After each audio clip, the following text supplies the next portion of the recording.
ছোট শিশু বা নবজাতক শিশুর হাম হলে কি করতে হবে? এই প্রশ্নে অনেক অভিভাবক আমাদের করছেন। তাহলে আসুন জেনে নিই। সাধারণত ছোট শিশু বা নবজাতক শিশুর ক্ষেত্রে অর্থাৎ যাদের বয়স 0 থেকে 6 মাস তাদের হাম কিন্তু বেশ ঝুঁকিপূর্ণ। এক্ষেত্রে যদি আপনি হামের লক্ষণগুলো দেখেন অর্থাৎ বাচ্চার জ্বর ছিল এবং তারপর র্যাশ, সেক্ষেত্রে কয়েকটি কাজ অবশ্যই করতে হবে। কি, কি? আসুন জেনে নিই। ১ম টি হচ্ছে বাচ্চাকে বিশ্রামে রাখতে হবে এবং আইসোলেশন রাখতে হবে। যেহেতু হাম খুব ছোঁয়াচে, সেহেতু বাচ্চার হাম হলে বাচ্চাকে একটু আলাদা রাখার চেষ্টা করবেন।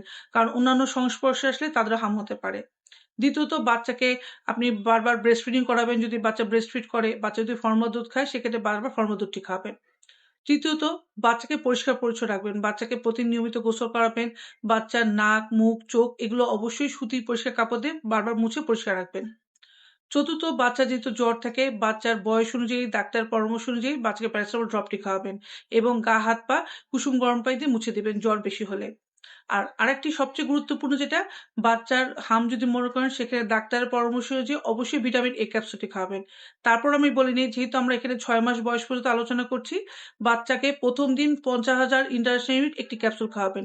রেটিনল ফোর্ট নামে ক্যাপসুলটি পাওয়া যায় এবং দ্বিতীয় দিন অর্থাৎ ২৪ ঘন্টা পর আরেকটি ক্যাপসুল খাওয়াতে হবে ৫০,০০০ ইন্টারন্যাশনাল ইউনিট। অর্থাৎ ১ম দিনে একটি, দ্বিতীয় দিন ২৪ ঘন্টা পর আরেকটি ক্যাপসুল খাওয়াবেন। তবে অবশ্যই ডাক্তার দেখিয়ে ডাক্তারের পরামর্শ অনুযায়ী খাওয়াবেন। এখন আসি কখন ভয় বা কখন হাসপাতালে ভর্তি করবেন।